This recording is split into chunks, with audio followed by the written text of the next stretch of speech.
Good afternoon, everybody. My name is Mark McDonald. I'm an employee of the Alliance to End Homelessness Ottawa, and I welcome you to this session this afternoon, Mobilizing Voices and Taking Action. I've mentioned before, but I'll mention again, it's a bilingual session, French and English. If you wish, the translation is provided. If you need a headset, you can get one out in the lobby. Maybe I'll start with the land acknowledgement. The 2024 National Conference on Ending Homelessness is being held on the traditional unceded territory of the Anishinaabe Algonquin people. The people of the Anishinaabe Algonquin Nation have lived on this territory since time immemorial. The culture and presence there have nurtured and continue to nurture the land. We acknowledge and celebrate the many First Nations, Métis, and Inuit peoples from coast to coast who participate in the conference and lead the work to end homelessness across Turtle Island. Today we're going to have three great presentations in a storytelling-oriented session. Two are lived experts, and one that speaks on behalf of an organization about the engagement of lived expertise through a housing journey. We'll hear the first-hand experience of an Indigenous lived expert navigating the housing system and becoming a caseworker.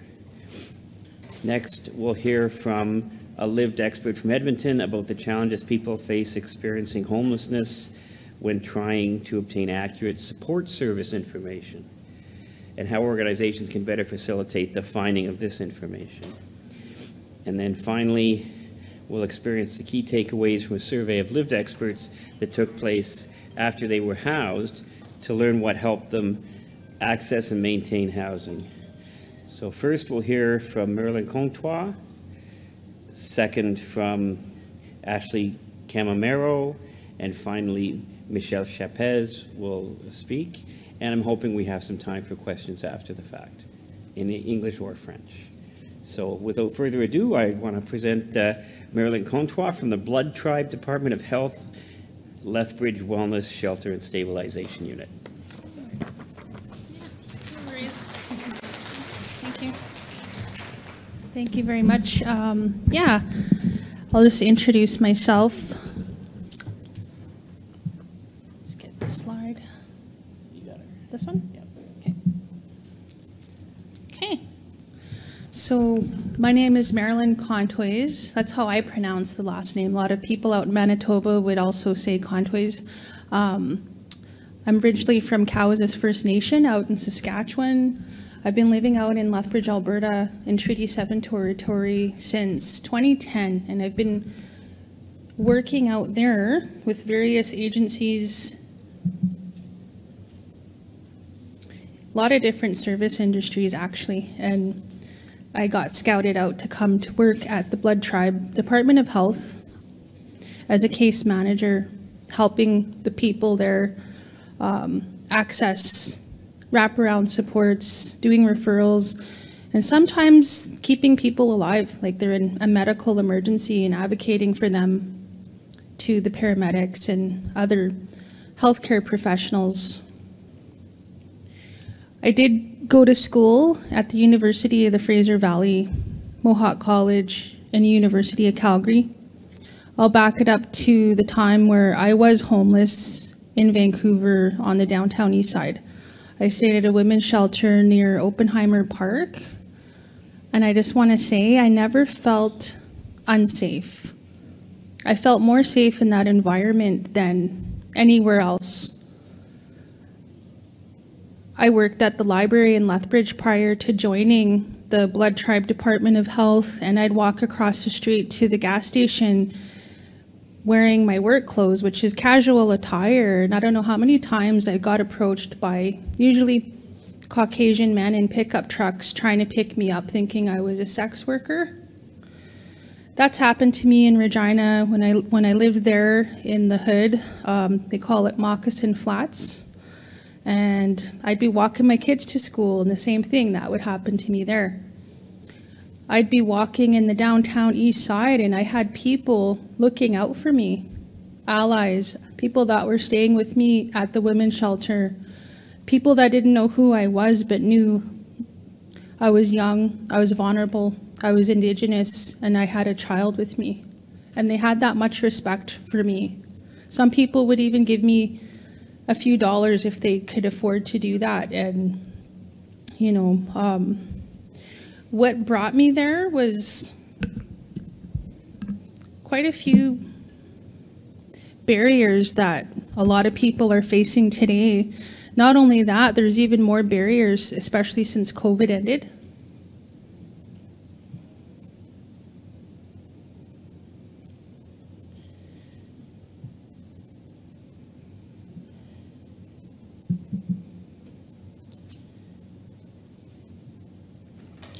So in my own experience, what led me to being homeless was leaving the community that I grew up in, trying to make a better life for myself, thinking that I'd find employment opportunities in Vancouver.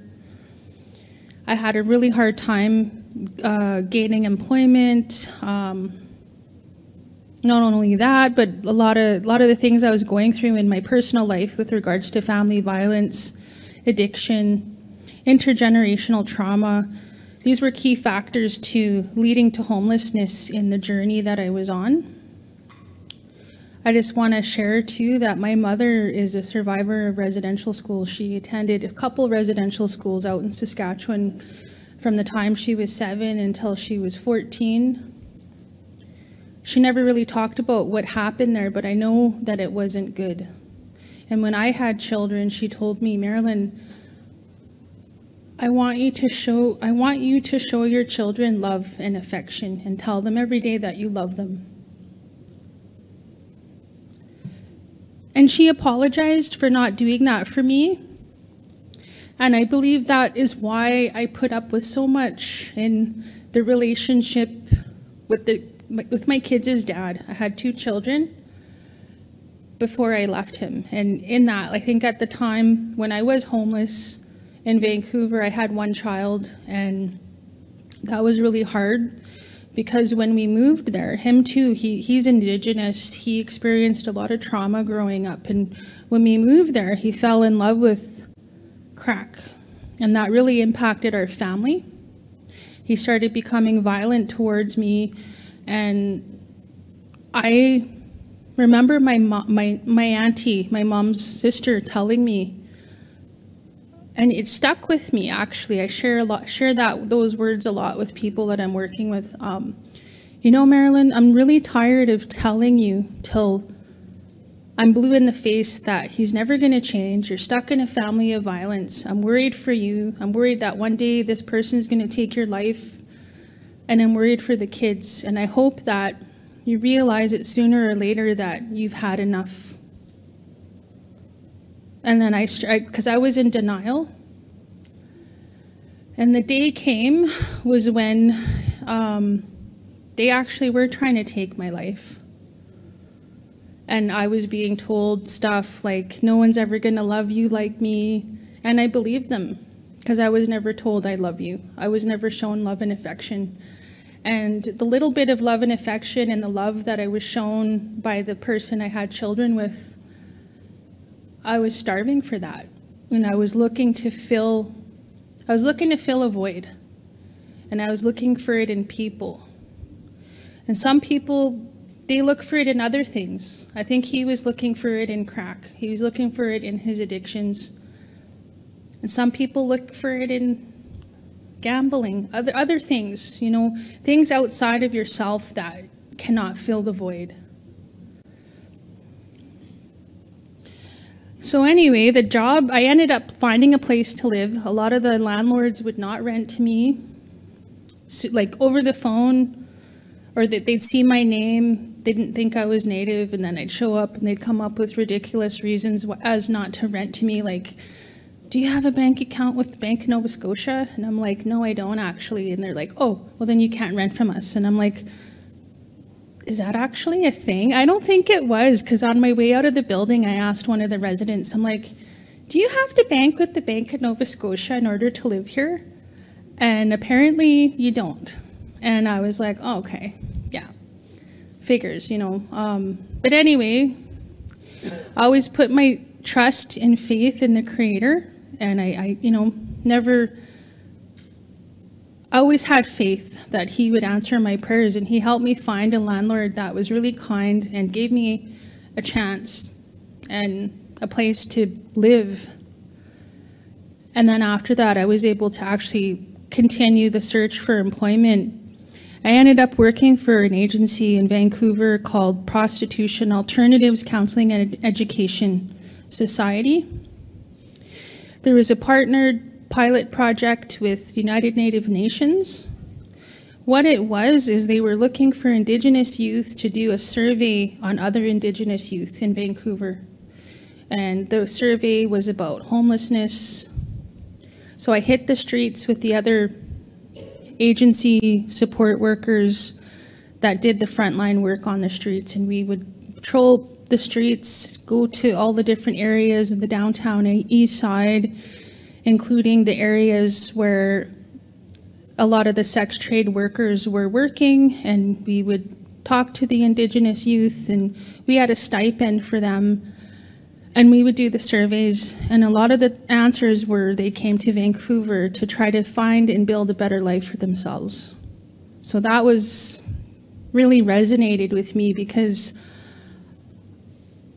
that was the reason why I went there. I thought there'd be more opportunity, but I felt alone. I felt desolate. I didn't feel, I thought there, you know, there would be more for us there and our family, but there, you know, we had to go through that. And I even went to the UBC campus trying to enroll in school. I wanted to be a teacher, and I had my grade 12. I graduated with honors. I was an honor roll student at the time, and I had really high grades. I was the best in math. I got 100% on my trigonometry. I thought, like, hey, like, I have all the required courses. I should, you know, get into this school. And apparently, I don't know who the heck I was talking to that day, but they discouraged me. They're like, yeah, no, this program's for people that actually live here in Vancouver. You're not from here. You're from, you know, another community. And I was like, is that even a thing? And then years down the road, there was a person there representing that school, and I asked them that, and they said, no, that's never been a thing. And I'm like, why did they tell me that? And I was like, well, maybe that wasn't my pathway. So I ended up going to school at the University of the Fraser Valley, and because of my experience working for PACE Society, I decided to study social work. And I did 2 years there in social work. I ended up working and realizing that when you're working, you make more money working than being a student. So I never really went back to that school, but I you know, when I moved out to Alberta, I did attend the University of Calgary. I did the program for current academic advising, and I worked at Samis Aboriginal Employment and Training in Lethbridge. That was one of my first jobs when I moved to Lethbridge.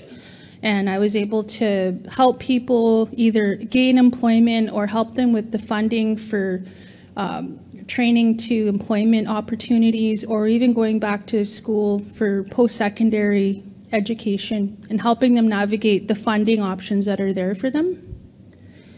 In that job, I learned a lot about the different resources available in Lethbridge, and realizing a lot of the people that were coming to me for help looking for jobs were facing the same barriers that I was facing when I was in Vancouver. It was really hard to get a job. Yeah, like you'd figure, because it's such a big city. But, you know, and then back then, I didn't know there's illegal questions that employers were asking me back when I was getting interviewed. Questions like, are you married? They're not allowed to ask that. Questions like, do you have kids? Yeah, I do actually. Do you have daycare in place? No, but I'm sure I could figure that out if I got the job. I, you know, need to find the work first, right? And so in that, like, I was able to learn a lot more than I knew back then when I was young and vulnerable, and it was really hard to, you know, find the pathway. But I found it, and I don't think I could have found it without the help of Creator. He guided my footsteps in every direction that I've been in, including the one that I'm in now. And the first time I worked at a shelter, actually, it was a youth shelter.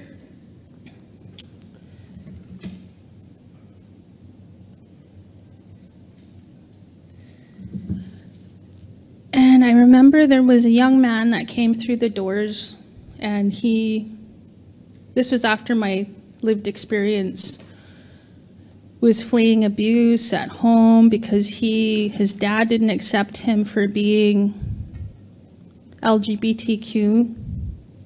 He was really smart, and he came from a small community, and he enrolled himself in school right away, and he said to me, you know, I'm going to be somebody someday. And I said, I believe you. And he said, what do I need to do in order to work here? Because I feel like I could do this job. And I said, I feel like you can too. So I kind of gave them the gist of what he needed to do. I told him, like, he was 1 year away from graduating his grade 12. I told him, once you're done, like, enroll in social work. Even as a student, you could work here as a casual, maybe get your first aid, suicide intervention, crisis intervention training, all that kind of stuff. And I moved away from there, and I went back years later, and he answered the phone. I wanted to visit my old coworkers, and I knew his voice, and he's like, is this Marilyn? And I was like, yeah. He's like, and he told me his name, and I was like, oh, what? And he's like, yeah, I work here now. I'm like, wow, that's pretty amazing. And to this day, because I do keep in touch with him, he's actually, last I heard was he was working on his master's of social work and doing the work and helping the people. And I'm really proud of him. And because of that, I know that you can do all things if you really want to. And sometimes when people are coming against you and trying to discourage you, you have to not believe them, because it's so easy to believe people when they're telling you you can't. I want to tell you guys this, and I'm serious. You look 16. And that feels good, right? Even though you know it's not true, it makes you smile, right?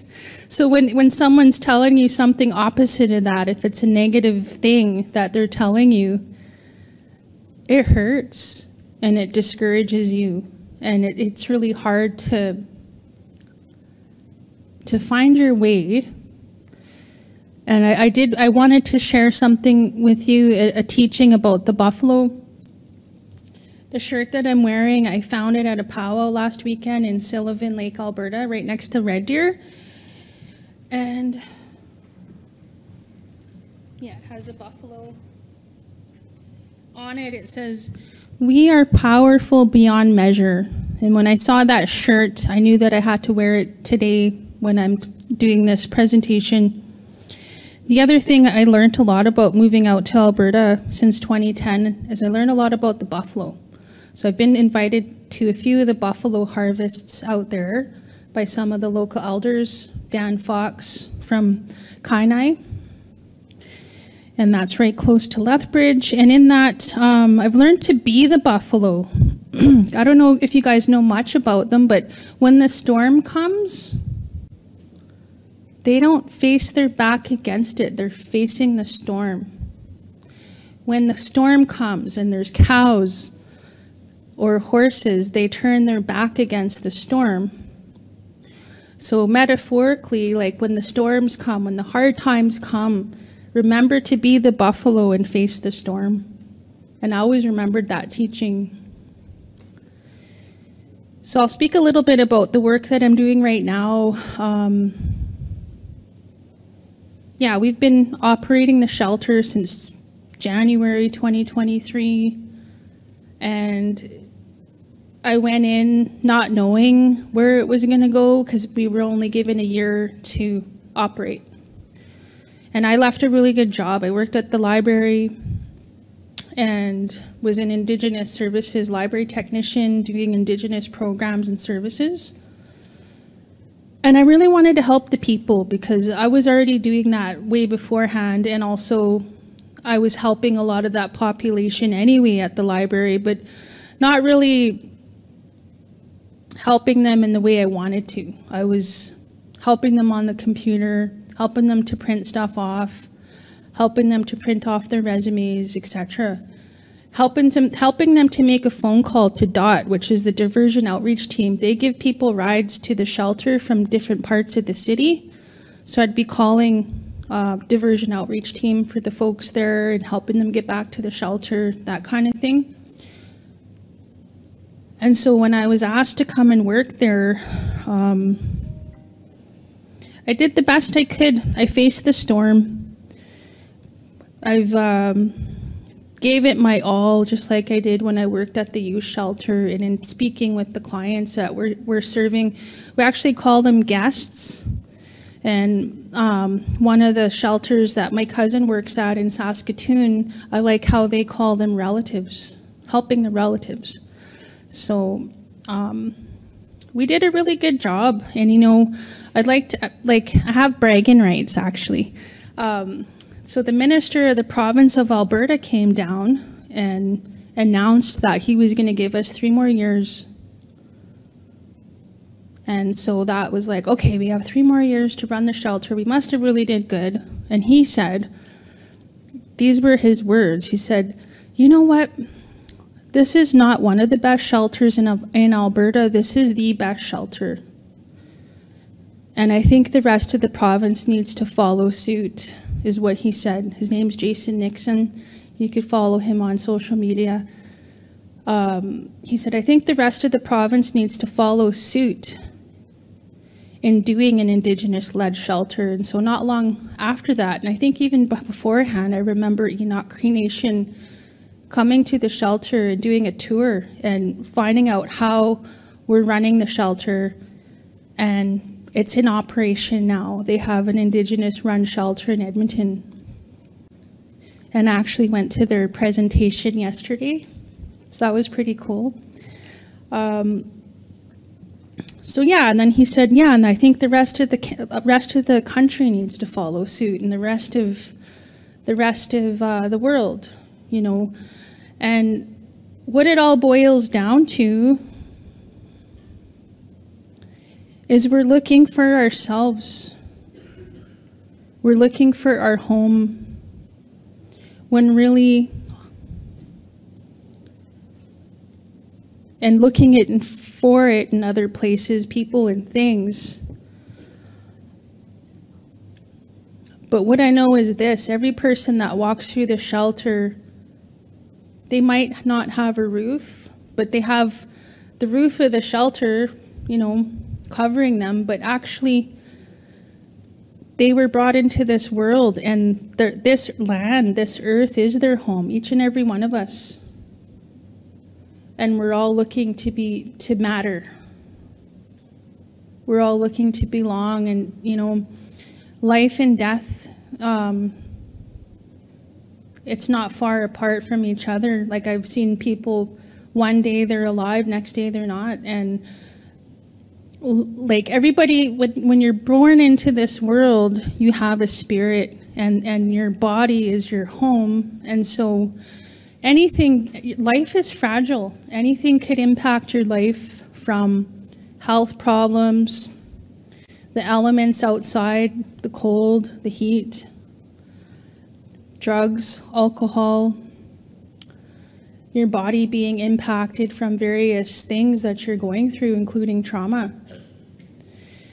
And so even when you're without a home, learning how to take care of that home fire.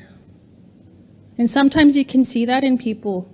Sometimes you can see the light come back to their eyes after going away to treatment, and you run into them again in the community, and they're doing a lot better, and they're somewhere else. They're back home with their family.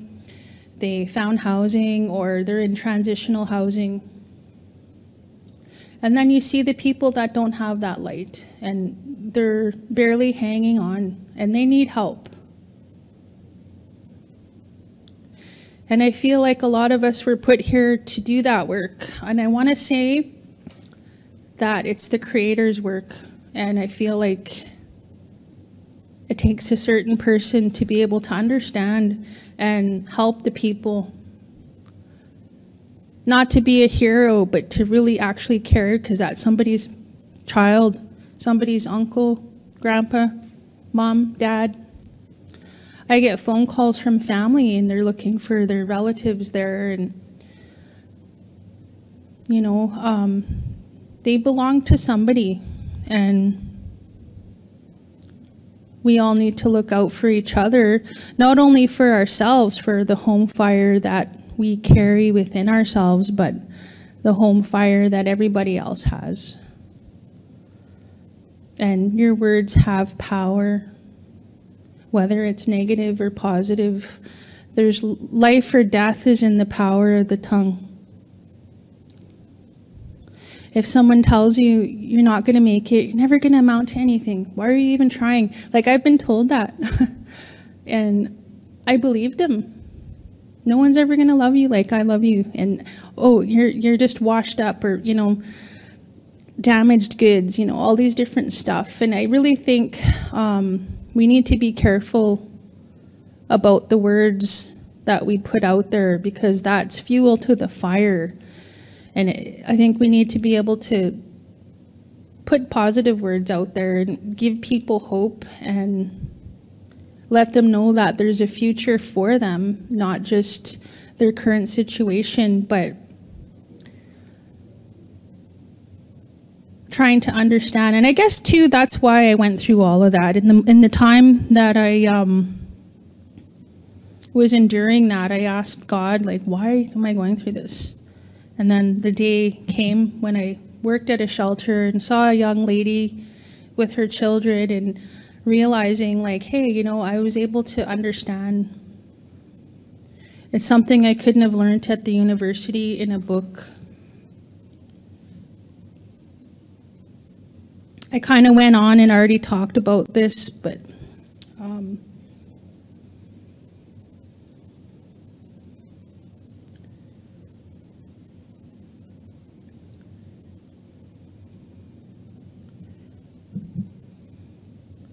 so this is the team that I work with. This isn't all of us. This is kind of more the management team.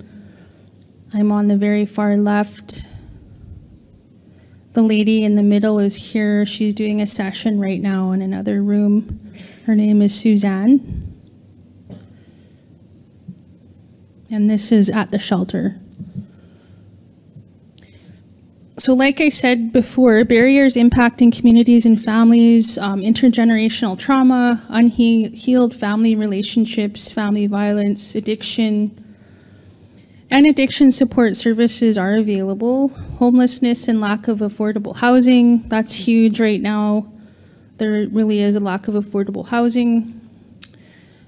I'd like to comment, education is the new Buffalo.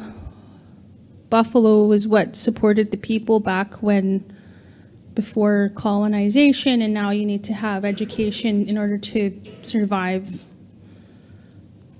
And again, employment barriers. Yeah, there are a lot of employment barriers. Being treated like a second-class citizen and marginalized in our own territory. Our lack of reconciliation and allyship. Preventative measures in all of the above: family, community, and nations. Before you head out today, these are the toolkits that I brought with me. These are found on the City of Lethbridge website. One of them is the Reconciliation Ally Toolkit. If you want to learn how to be an ally, there's a book up here. You're welcome to take one. If you're online, there's a link there to help you get to the website to look at the book, and you can download the PDF. I also have here with me, and there's a copy up here if you'd like. This is the Protecting Indigenous Women, Girls, and Two-Spirit People. Again, this is found on the City of Lethbridge website. If you look at the online version of both of these, they take you to various links to things like UNDRIP and the calls to action, etc., and other tools and links on there. Okay, so already kind of talked about the shelter. So right now we're in an opiate crisis. That's an impact. They've done away with the safe consumption site in Lethbridge, so there are a lot of overdoses that happen around the shelter, and the staff are trained in reversing those overdoses outside and calling the ambulance. So we're always looking out for them, and also keeping active in the breathing rounds when people are asleep on the mats, making sure they're breathing every few minutes.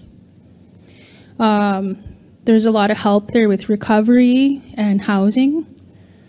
And we're also connecting people to culture in the community, so we work along closely with the Blackfoot Resource Hub. They provide meals and transportation to their various workshops in the city, including land-based learning and sweat lodges and buffalo harvests and picking medicines and that kind of thing. So that's really important, that connection piece. Yeah, and partnerships created in the community in the Treaty 7 territory. So we work along closely with Alberta Health Services, home care, all the different services that could provide supports and help to the people from getting into a long-term care facility to follow-up care after they get discharged from the hospital. Leading by example, so we are leading by example, bridging gaps and not gatekeeping, plus developing partnerships and connections between the communities and First Nations, so between the Blood Reserve and the City of Lethbridge. And that is my contact information. I think I went over a few minutes of the time allotted. I just want to thank you for listening to my sharing, and hope you have a wonderful rest of your day, and miigwech. Thank you.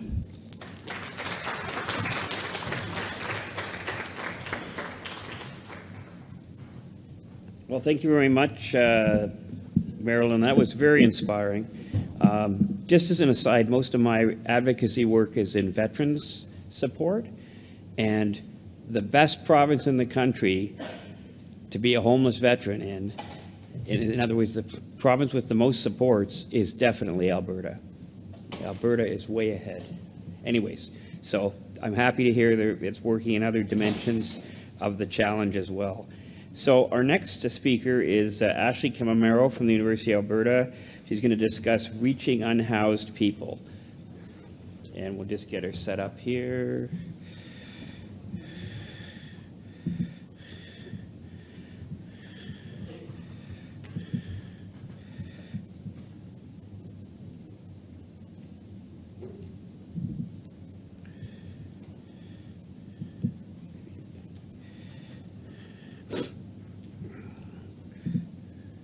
There you go. I don't know if this is someone's water. I don't want to drink it. Thank you. All right. Thank you, everyone. So my name is Ashley Carmenero, and I'm going to be presenting on communication challenges and channels. So to begin, I just wanted to start with a quick overview of this presentation. So I'm going to start with a brief project background, explain sort of what I was doing when I was obtaining this information, and then I will cover the motivation for my study, and then research questions and methods.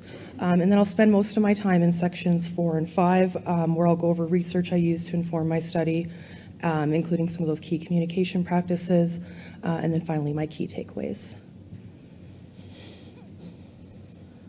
Okay, so for this presentation, I'm going to be exploring the results of my graduating master's capstone research in communications and technology. I examined access and use of digital communication by people seeking support within my hometown of Edmonton, Alberta. Okay, so my study motivation. So the research is motivated by my own lived experience. The first time I experienced unsheltered houselessness, I was around 17 years old. I was in school and I was working part-time. I lived in Edmonton and it was winter, so it's very cold. I spent my nights in 24-hour diners. I used my student bus pass the next day to fall asleep on buses and sleep that way. Eventually that would end, but I ended up homeless again the following winter. This time I found a few friends who let me stay with them in their tent. I adopted their lifestyle and they basically took me in. So we dumpster dived for bottles and cans. I don't know what the case is here, but in Alberta you get money for recyclables. So we dumpster dived for bottles and cans and I ate at a local church. Sometime later, I was helped with housing and I was put into a boarding house, but unfortunately found myself homeless about a year later, again in winter, after I was hit by a car as a pedestrian. So, I mean, at this point in my life, I started living within the Hope Mission youth shelter, and I was eating solely through drop-in meal programs and attending all the various programming that was available to me. And so although luckily I was able to find a home later on and fortunate enough to eventually go to university using student loans, I did live at risk for many years after that, experiencing countless of situations, evictions, bed bugs, unsafe housing, and all of that. So for me at 17, I entered a cycle that I believe I could have exited a lot more easily had I known about the services available to me at that time. And the way I learned about services, it was very jarring, it was very piecemeal, and I often learned it from other peers who were also experiencing houselessness. So that's what I chose to look in for my own research, and I wanted to kind of investigate that problem. So it was actually a little funny when I got here, and I was at the Lived and Living Experience welcome reception. Someone I met told me that one of the challenges is that you don't always know what services are available to you. I laughed, it was fully unprompted. I then told him my presentation topic and we both laughed together. So it was kind of interesting to have that sort of feedback. And with this quote here, this is when I started looking into the issue as a researcher. I came across a number of studies that highlighted that this issue was something and there was something to look at here.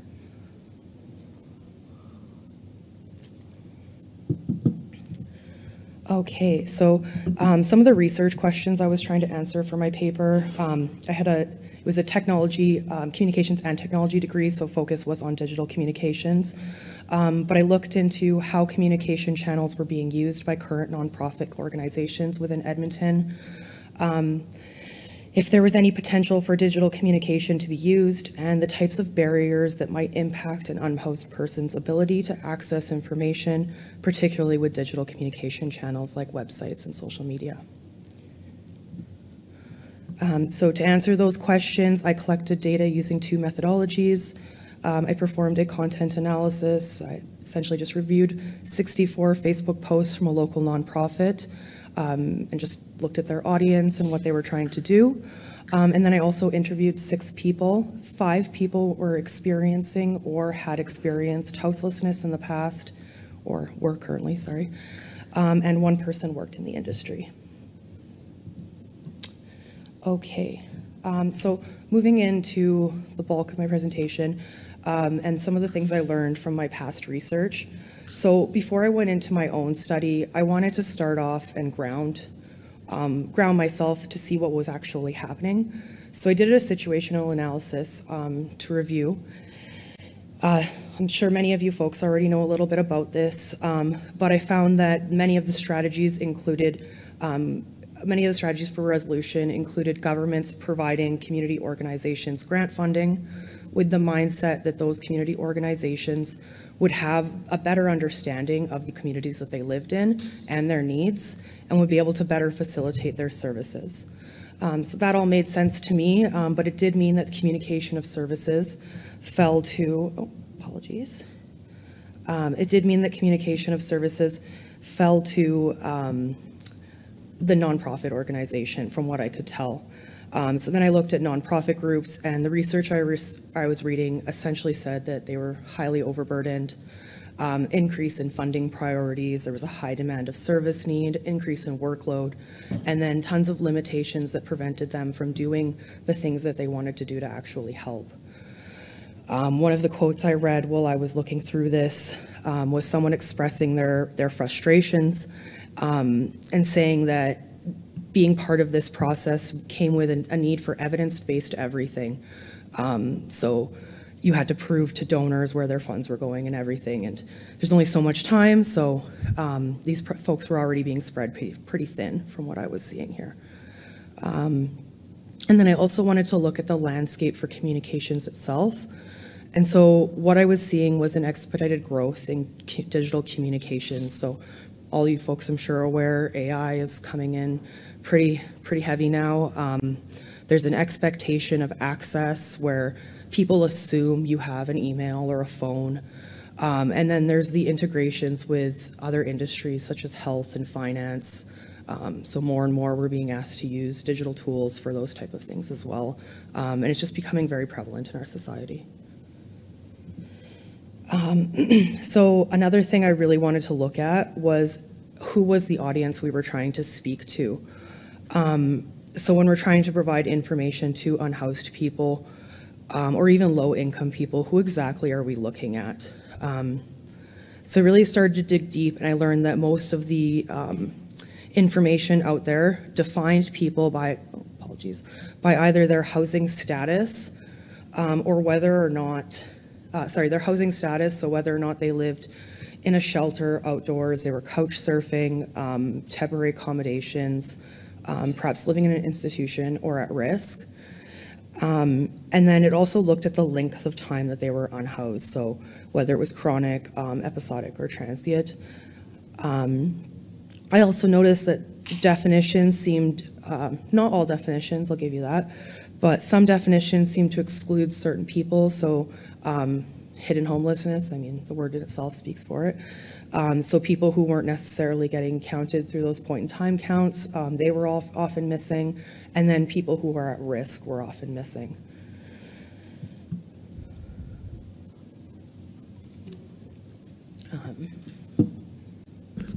Thank you. I found that there were further impacts with stereotypes. Thank you, I appreciate that. So one researcher commented on houselessness can become a person's dominant identity, overshadowing all other accesses of their identity. They caution seeing this group through shared characteristics, saying that they don't always identify with one another, nor necessarily recognize their shared characteristics or situation. They also shared how it can be harmful if views of houselessness become one-dimensional, or stereotypical, because it can lead to faulty conclusions of who this audience is and prevent you from reaching your audience properly. So in essence, taking this all together, the audience profile, it's remembering that we're trying to reach people who are experiencing a situation and not the situations themselves. So really trying to look past the fact that they are houseless and looking at who they are as a person and what type of needs, and that's the direction for communication. Okay, so when it came to communications, I saw that a bunch of studies highlighted the use of websites and social media.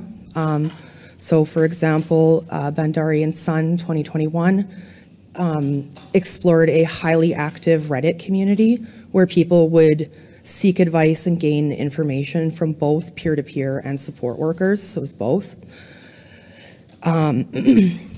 Research by Allen et al. 2022 examined a successful COVID-19 public health campaign where researchers found information was spread thoroughly to the unhoused community through various means such as social media, websites, and face-to-face. And in other studies like Rhodes et al. And Humphrey, 2014, it showed that people had access to cell phones. So this was particularly key because there was many studies that indicated consistent access to internet or devices where it was a consistent problem. So all this information as a whole was telling me that there was capacity for digital to be used. It just had to be used wisely.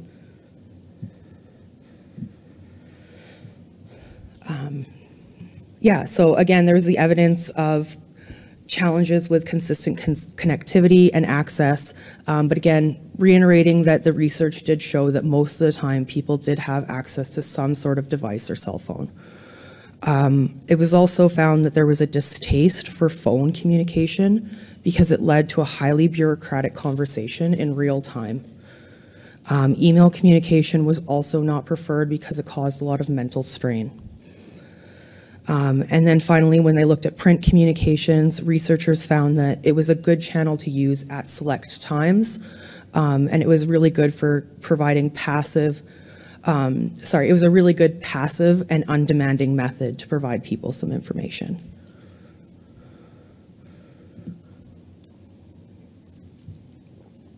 So research also went into self-service options. And they found that they're very functional and they can be helpful, but they're very unhelpful at the very beginning.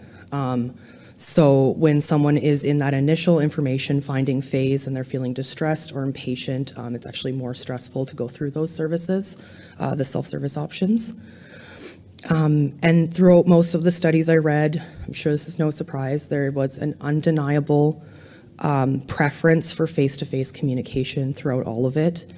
But what was interesting is that face-to-face communication was particularly preferred when people were experiencing moments of crisis or at the very beginning of their journey, when they could ask clarifying questions and get more information in real time. So what this meant to me was that after the initial intake, there was room for other communication channels to take over. A lot of the research I read, also shared benefits of peer-to-peer communication, so unhoused people supporting unhoused people or previously unhoused people. And that type of communication was seen as something that could mitigate any type of stigmatization they might feel when working with severe support workers. Well, folks are all great, but everyone once in a while feels that shame that they don't want to go through and talk to someone who might not be a peer in their eyes. Okay, so after all of this, with all the information that I just provided, a bit more, my paper was 100 pages. It was insane. So after all that information and my content analysis and then interviews, there were some key findings. So the research and the interviews reinforced a lot of what the past research was telling me. So for instance, 2 participants explained they felt frustration when navigating web pages for information. One person explained how it's just like browser tab after browser tab after browser tab. And although nearly all the participants shared with me the value of using their phone to access information, many of them reported negative experiences with phone calls. In fact, one person specifically mentioned the lengthy time between callbacks, and another person expressed frustrations with the Monday to Friday schedule.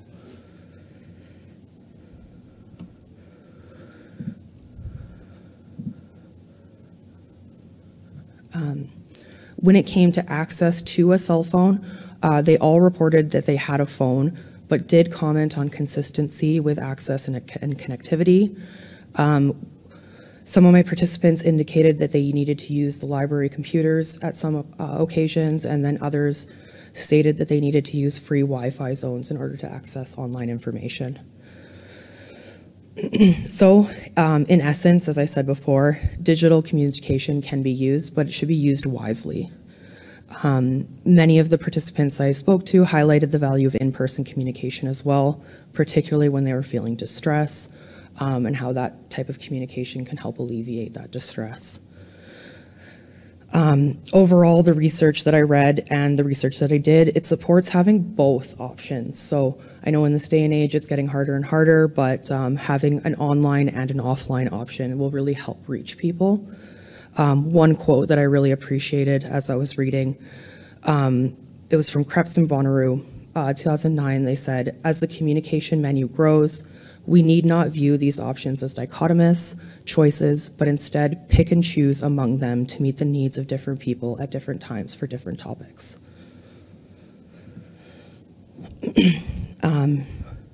So it's no surprise my findings also showed challenges with the frequent changes to programming and supports due to the funding models. Participants with lived and living experience were very sympathetic, but expressed frustration about outdated information on websites. One shared a story about them traveling somewhere for support, learning that that support was no longer being offered, and so they expressed how it was a waste of their time, money, and ultimately gave them false hope. The person who worked in the industry expressed similar concerns. So they said staff changes, funding changes, agency policy changes, and trying to keep up with all of that ourselves so that we're not mistakenly referring people to be further frustrated at another agency because we've told them that they do this and then they don't actually do it. And then they don't actually do that anymore either. So ultimately, a key question I began to ask was who is actually responsible for communication of services? So throughout the interviews, I saw that participants stated so many different roles in their responses. So they were saying support workers from nonprofits, they were talking about government workers, welfare support workers, all of them. And it became very clear that they also didn't know who was responsible for who should be communicating services to them. And it was just this big gap, essentially. And so in one of the conclusions I made, knowing that nonprofit organizations are already overworked to manage these, this time, particularly through a time of increased need, one question was what were the government responsibilities in supporting communication of services? Okay, and so I did have a couple additional findings. So one of the things that the content analysis showed me was that there's two very distinct audiences for nonprofits that they need to communicate to, and social media seemed to be used as a tool for fundraising. So this was reinforced by the person I interviewed who worked in the industry. She said that it was essentially a way for everyone to see what they were doing, how they were supporting people, and that it could even be used to rally up support when needed. And so although social media was primarily being used to reach a different audience, I did speak about it with interview participants who had lived and living experience, and they said that they did obtain information from there still, but they also used it as a way to establish that a company was trustworthy. So there is value in using social media as a tool for fundraising because they can see that you're actually helping people and that you're actually a company that they should turn to for help. The people I interviewed also highlighted the value of peer-to-peer networks. In fact, two participants explained how they vetted programs through their peers, and one participant indicated how it was integral for them to do so as a member of the 2S LGBTQIA plus community. So giving people a means to speak to other people who have either been unhoused or are currently unhoused is really important. Okay, so I just wanted to end on one of the quotes that one of my interview participants said. So they said, information is power, knowledge is power. There are a lot of people out there who are homeless over the fact that they're unaware of the right information, the right resources, even when there's opportunities out there for them. Thank you. So here is my contact information. If anyone would like to take a gander at the full paper, it's 100 pages. I wouldn't do it. I can give you, like a short notes on it if you want. But yeah, feel free to reach me if you would like. Thank you so much for having me. Thank you very much.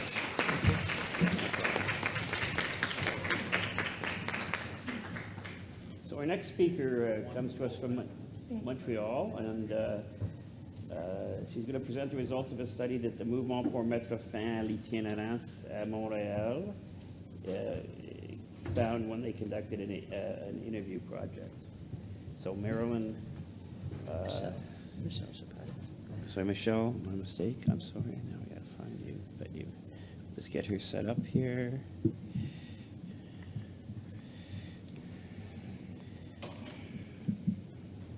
Yeah, that's the one.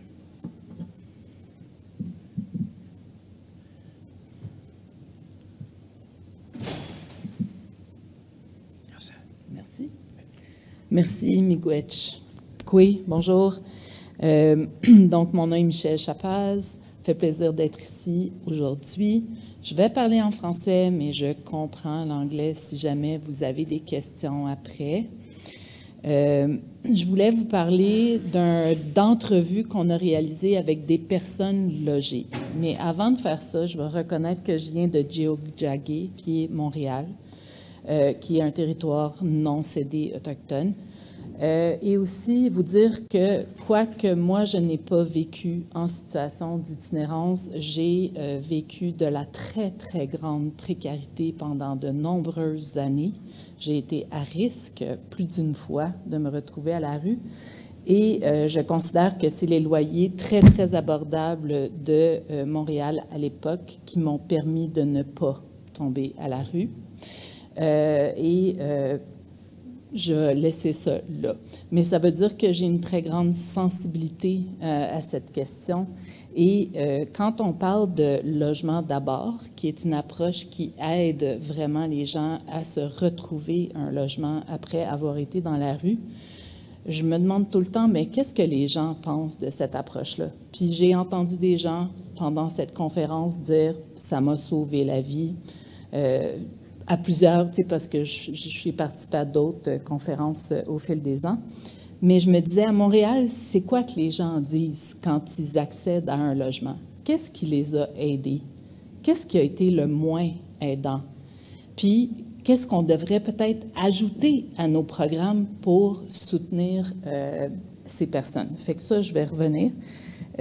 Donc, aujourd'hui, je vais juste vous présenter un petit peu l'organisme pour lequel je travaille, le mouvement pour mettre fin à l'itinérance à Montréal. Je vais vous parler des entrevues qu'on a faites. Pourquoi? Avec qui? Puis, qu'est-ce qu'elles ont dit? Qu'est-ce qu'elles ont dit? Sans interprétation. On va juste entendre ce que les personnes ont dit, puis peut-être les leçons qu'on pourrait en tirer comme groupe qui offre des services. Donc, le mouvement, c'est un regroupement de différents gens de la société et d'organismes institutionnels, communautaires, d'affaires, qui ont toute la vision qu'on est capable de mettre fin à l'itinérance et qu'on peut le faire, mais étant donné, ça prend des solutions. On ne peut pas juste le rêver. Alors, une des choses qui est à l'origine de notre organisme, c'est la volonté d'avoir des données sur ce qui se passe, pourquoi il y a autant d'itinérance, mais aussi sur les personnes qu'on loge.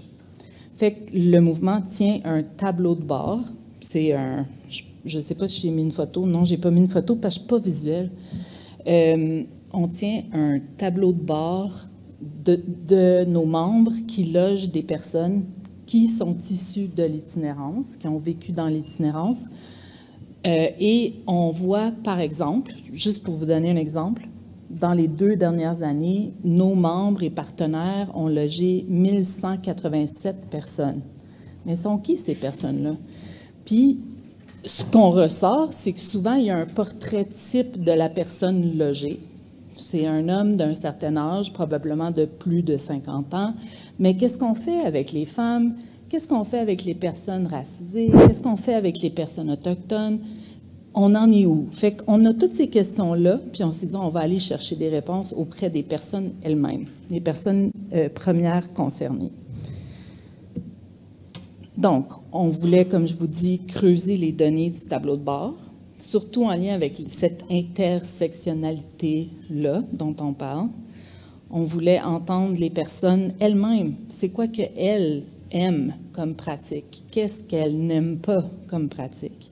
Puis, on voulait ultimement renforcer les capacités de nos organismes communautaires à Montréal de mieux répondre aux besoins des personnes. Donc, on a fait un appel à nos organismes. On souhaitait beaucoup de participants. Je pense qu'on avait le rêve qu'on allait interviewer 120 personnes. Je ne sais pas à quoi je pensais, mais en tout cas, c'était l'objectif. Puis finalement, 4 organismes ont participé. Alors, on a eu 20 participants. Fait que c'était pas notre gros objectif, mais on était content d'avoir 20 participants.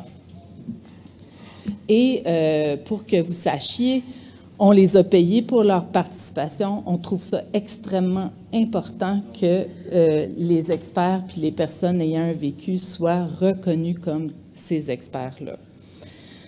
Les conditions pour la recherche, c'était de faire partie de ce qu'on appelle l'intersectionnalité. Donc, on s'est dit, on voudrait voir c'est quoi les jeunes, plus jeunes. Puis, on a décidé aussi d'inclure des gens de plus de 50 ans à cause de du vieillissement prématuré qu'on peut observer souvent en situation d'itinérance. On voulait voir les gens qui ont des enjeux de santé, comment ils font, qu'est-ce qu'ils pensent, eux. On voulait voir aussi s'il y avait une appartenance culturelle ou ethnique qui n'était pas dans la majorité, puis avec une identité de genre aussi. Est-ce qu'il y avait des personnes LGBTQIA+, ou des personnes non-binaires qui pourraient nous parler de ce qu'elles vivaient? C'est un projet d'entrevue, c'est pas scientifique.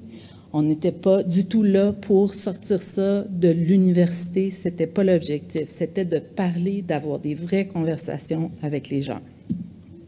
Alors, on a eu 20 personnes, on a parlé 1h30. En fait, c'était plus que ça. Ça a été pas mal plus long qu'1h30. On a décidé que ça ne serait pas un chercheur qui ferait les entrevues, mais un intervenant pour pouvoir répondre humainement à la personne dans les entrevues.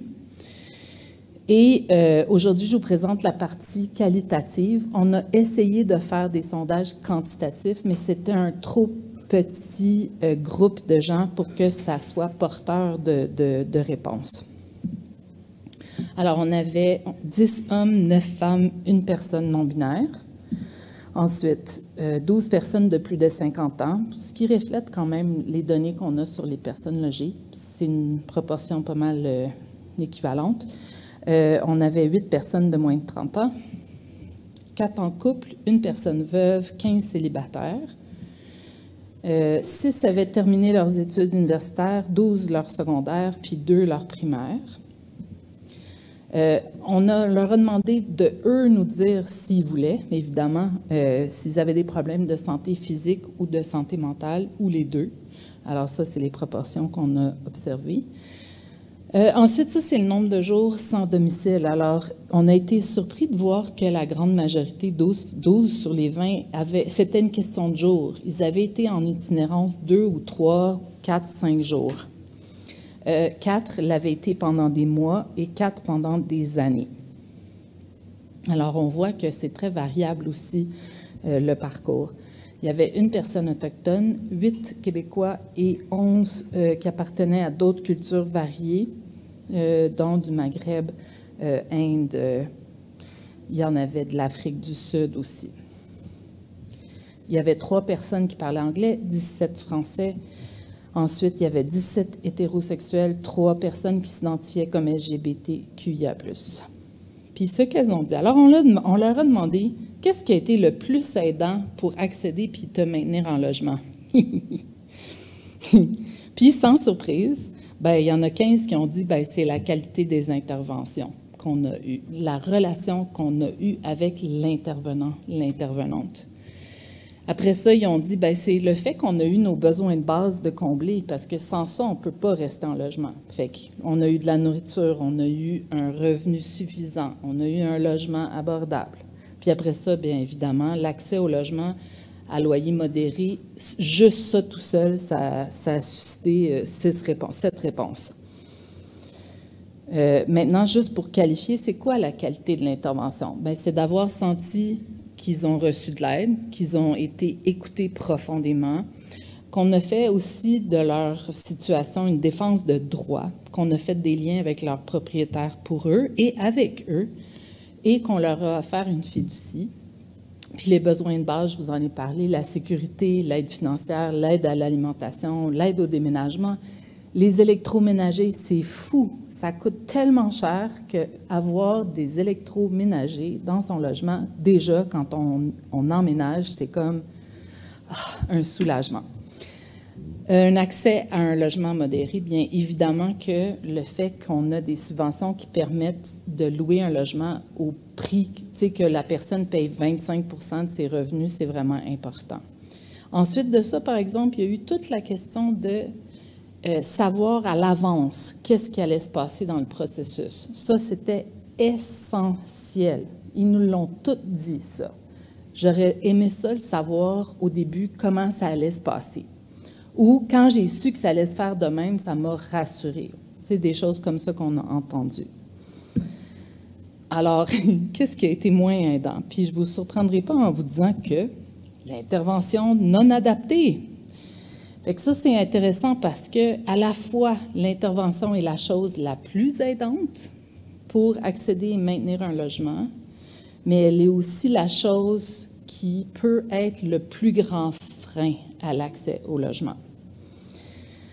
Puis je vais revenir. Alors, il y en a deux aussi qui ont reconnu qu'eux-mêmes aussi ont été un frein vers leur accès au logement. Puis, il y en a plusieurs qui ont parlé de la discrimination qu'ils ont vécue, soit en tant que personne qui a traversé l'itinérance, soit comme femme, soit comme non-binaire, soit comme LGBT, soit comme personne racisée ou autochtone. Fait que sans cibler. Alors, c'est quoi l'intervention qui est peu adaptée? Bien, c'est pas d'écoute. C'est le stress de l'intervenant qui n'a pas le temps, qui court d'une personne à l'autre. C'est le fait que les intervenants changent souvent. Fait que tu commences une démarche avec une personne, puis tu dois changer d'intervenant plusieurs fois dans ta démarche. Arc, ils n'aiment pas ça. Puis ils n'aiment pas raconter la même chose 150 fois. On n'aime pas ça. Personne n'aimerait ça. Ils ont trouvé aussi que des fois, on essayait de les aider quand ce n'était pas le moment. Ou qu'on leur donnait de l'aide, mais dont ils n'avaient pas besoin là.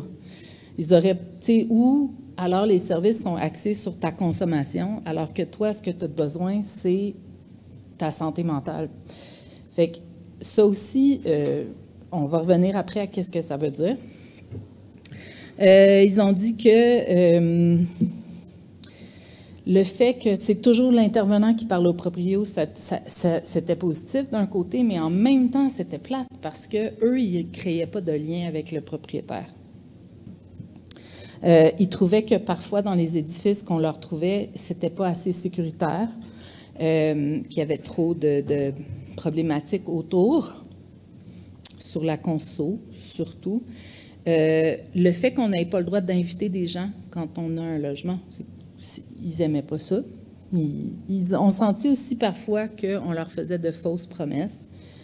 Ne jamais promettre ce qu'on ne peut pas livrer. Parfois, quand ils voulaient quitter, il y avait des fins d'hébergement qui se passaient mal. Donc, ça, c'est des choses qu'ils nous ont dites. Ensuite,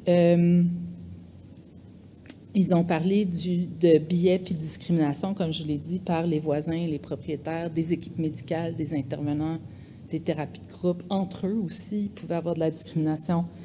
Et par soi-même, parfois, de rester dans l'isolement, ça pouvait faire en sorte qu'ils avaient de la misère à rester en logement.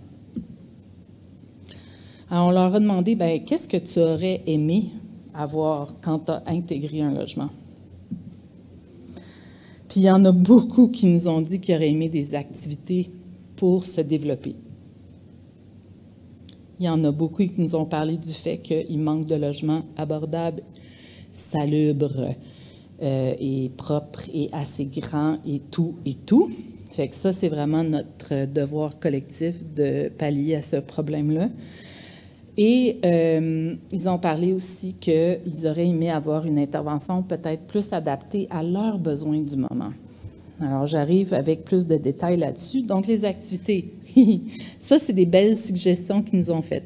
Pourquoi on ne pourrait pas avoir un microcrédit, nous, après être logés, pourquoi on ne pourrait pas avoir un microcrédit pour nous pour réaliser nos projets? On peut rêver aussi. On peut avoir des projets. est-ce qu'on ne pourrait pas, au lieu d'avoir la banque alimentaire où c'est tout gratuit, est-ce qu'on ne pourrait pas, nous aussi, participer, mais dans une épicerie solidaire, par exemple? Fait que moi, je veux payer, mais je peux payer moins que peut-être les autres.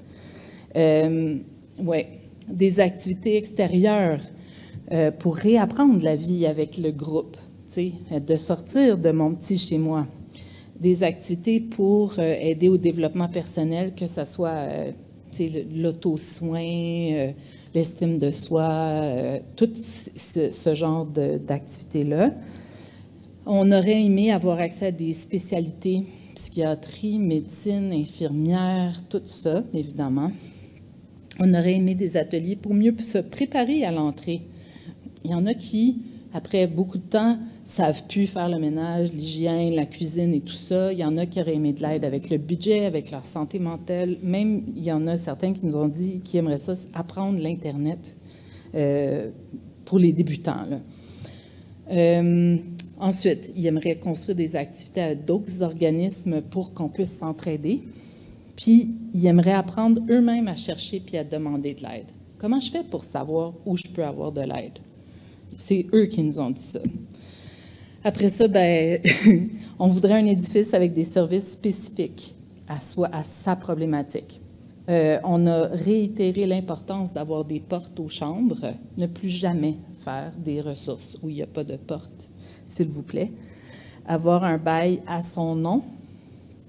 Proposer une cuisine collective en plus pour les gens qui voudraient participer. Avoir des logements spécialisés. Des loyers réglementés, fait que les prix soient vraiment toujours réglementés, puis qu'il n'y ait pas des augmentations de loyers faramineuses. Et on a beaucoup, beaucoup parlé de l'accessibilité universelle et le fait qu'en vieillissant prématurément, on a de plus en plus de difficultés à accéder au logement comme tel. Il y a des escaliers, des fois c'est au 3e étage. Fait que ça, il faut y penser dans notre offre de logement dans l'avenir. Puis, ils ont répété qu'avoir le strict minimum quand on emménage, c'est la base. Un peu de meubles, un peu les électros, tu sais, les affaires de base, là, savon, lessive, le torchon, là, c'est des choses de base. Fait que les projets ou les personnes qui avaient ça se sentaient plus facilement entrer dans leur logement que les personnes qui n'en avaient pas. Puis même à ça, il y a une femme qui nous a raconté qu'elle a dormi par terre pendant 6 mois parce qu'elle n'était pas capable de s'habituer à un lit. Ça faisait tellement longtemps qu'elle était dehors. Donc, l'intervention plus adaptée, bien là, ça, j'en rajoute, là, mais eux, ils ont dit il faudrait former les intervenants à l'écoute de base, à l'éthique, à la pleine conscience, à la culture des autres. Il faudrait les former sur les demandes d'asile, c'est quoi, pour ne pas avoir à répéter tout le temps. Les former sur les enjeux de société actuels. On voudrait que les intervenants puissent nous référer vers des professionnels. On voudrait qu'ils prennent le temps de comprendre pourquoi moi, je suis en situation d'itinérance. Pas l'ensemble, pourquoi moi, je suis en situation d'itinérance. On voudrait qu'ils puissent maintenir des contacts avec nous dans le long terme. Fait qu'on voudrait qu'ils soient assez financés pour nous suivre pendant une longue période, que ce ne soit pas 3 semaines, 1 mois, mais qu'ils puissent vraiment suivre notre accès puis notre maintien en logement. On voudrait qu'ils ne soient pas 150 pour un intervenant, n'est-ce pas? Mais 10 maximum. C'est eux qui ont parlé de ça, là, je vous le dis, là. Et peut-être la chose qui a pris beaucoup de place dans les entrevues et qu'on ne s'attendait pas, c'est que les gens ont dit on n'a pas le droit d'être sexuel, mais nous sommes des êtres sexuels et spirituels, en plus d'être des êtres avec d'autres besoins. Fait que, est-ce qu'on ne pourrait pas trouver une façon de s'ouvrir à cette réalité-là de nous, en tant qu'êtres humains, qu'on est des êtres sexuels et spirituels? Alors, ce qu'on a fait, je vais vous parler des leçons à tirer, mais ce qu'on a fait, c'est qu'on a présenté ça aux intervenants à Montréal. Il y en a une centaine qui étaient là ce jour-là. Puis là, il y a eu toute une discussion. Mais comment on fait pour parler de sexualité? C'est même pas de parler de sexualité, c'est de savoir et de laisser savoir que c'est réel. Il y a un homme qui nous a parlé qui louait des chambres d'hôtel pour pouvoir avoir des relations sexuelles. Puis on s'est dit, voyons, il y a un logement, voyons, qu'est-ce qui se passe? Parce qu'il n'y avait pas le droit d'avoir des invités. Alors, je vais laisser ça là. Mais les leçons à en tirer, c'est que l'intervention, c'est la clé de voûte. Ça peut aussi bien marcher que ça peut vraiment mal aller. Fait que l'intervention, c'est la clé. Ça veut dire qu'il faut former. Tu sais, si je prends de ça, je fais une conclusion, là. Il faut former nos intervenants. On ne peut pas avoir quelqu'un qui arrive avec 0 expérience être intervenant. Ça, même si tu as la plus grande volonté sur la planète, les gens ont besoin de plus de soutien que ça. Fait que se former, très important. Les gens ont besoin de réapprendre à vivre en logement. C'est pas comme ah, je reviens à ma vie d'avant. Il y a eu tellement de choses qui se sont passées pendant la période sans logement qu'on doit réapprendre plein de choses, puis on s'en rend même pas compte. On le sait quand on est rendu dans le logement. Une autre leçon, c'est que, évidemment, je l'ai dit, mais la spiritualité puis la sexualité doivent être plus prises en compte dans nos ressources. Ça existe. On ne peut pas le cacher, on ne peut pas s'en cacher. Et l'intervention de groupe, elle est demandée par les personnes pour plein de choses. Puis ça, c'est les leçons. Le retour et le maintien en logement doit permettre aux gens de rêver à nouveau, de se recréer, de créer une nouvelle vie, d'aller dans le sens de ses rêves, d'aller faire des études si c'est ça que tu es rendu, de te faire soigner pour une maladie chronique si c'est là que tu es rendu, d'avoir une retraite ou une pension sécuritaire. C'est comme si on disait, ben, tu es en situation d'itinérance, tu es logé, c'est fini. Mais il y a une vie. Fait que cette personne-là peut avoir besoin de soutien pour se rétablir dans la vie. Alors, comme je vous disais, on a présenté ça aux intervenants, puis là, on a entendu des intervenants ce qu'eux, ils ont dit en réponse à ces commentaires-là, et on planifie un retour aux personnes interviewées sur ce qui a été dit l'année prochaine. Puis on va voir comment eux vont réagir à ce que les intervenants ont dit. Puis, encore une fois, évidemment, on va les rémunérer parce que c'est important de payer les personnes pour leur expertise. Alors ça, c'est moi. Vous pouvez me rejoindre si vous avez des questions. Ça va me faire plaisir. Merci. Miigwech.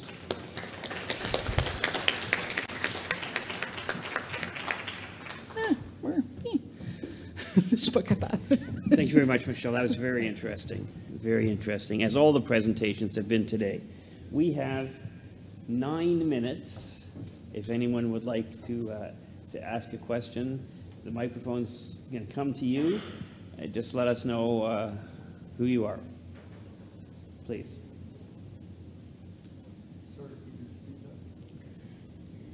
Question time.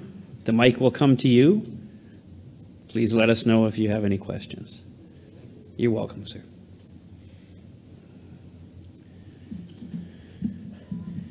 Yes, over here. The gentleman in the front row. Hello, George. Where to start? Thank you all for excellent presentations. Appreciate it, most helpful and informative. You're all connected with organizations, yes? No? Student? I'm a graduated student. Excellent, excellent. One of the questions that I'd pose powers that be is, where can us homeless people go and do our own studies, our own research, our own data, our own development?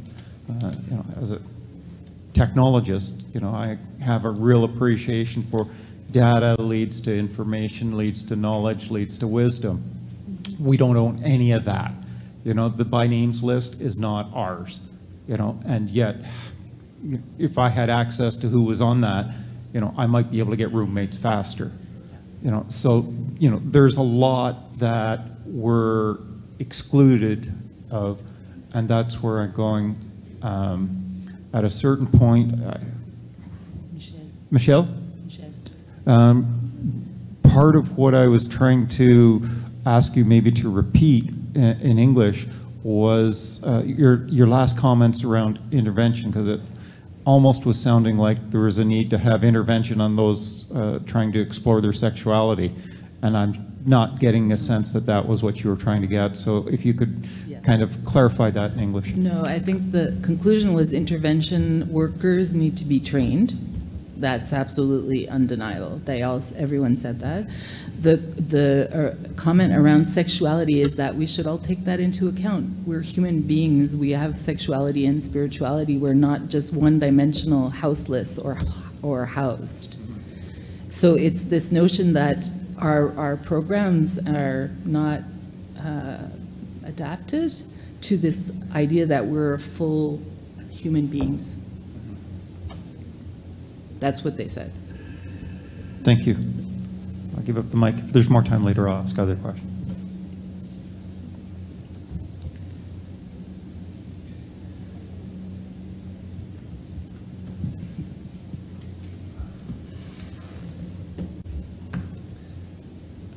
George, I think you can ask another one here. We've got time. Yeah, sorry, I'm No. just, it's been a very, very hard conference for a homeless person at the homeless conference. Nah,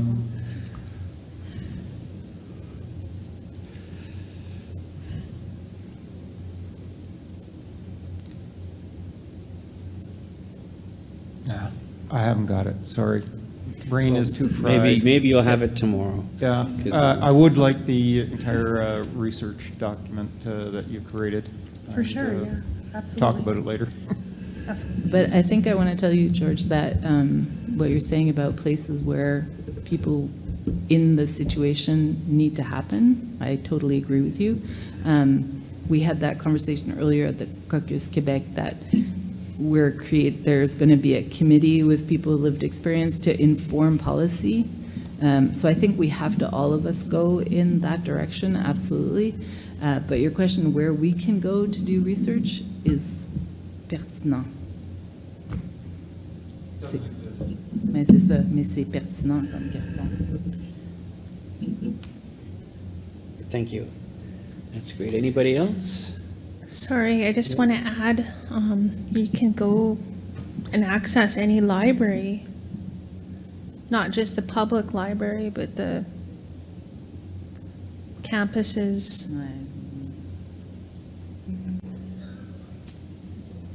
Oh, Mike's over there.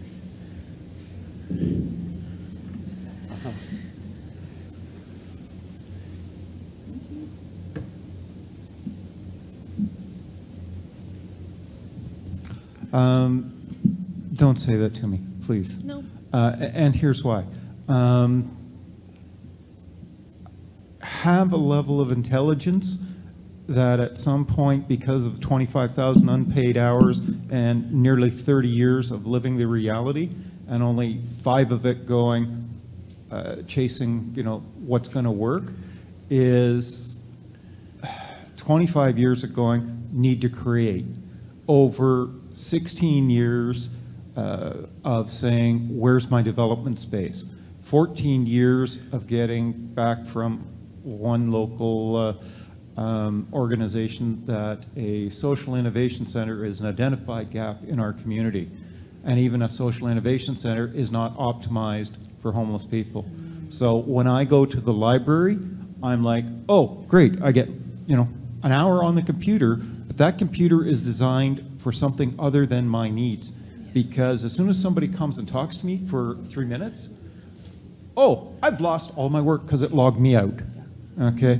It's designed for quick on, quick off, doing a certain thing.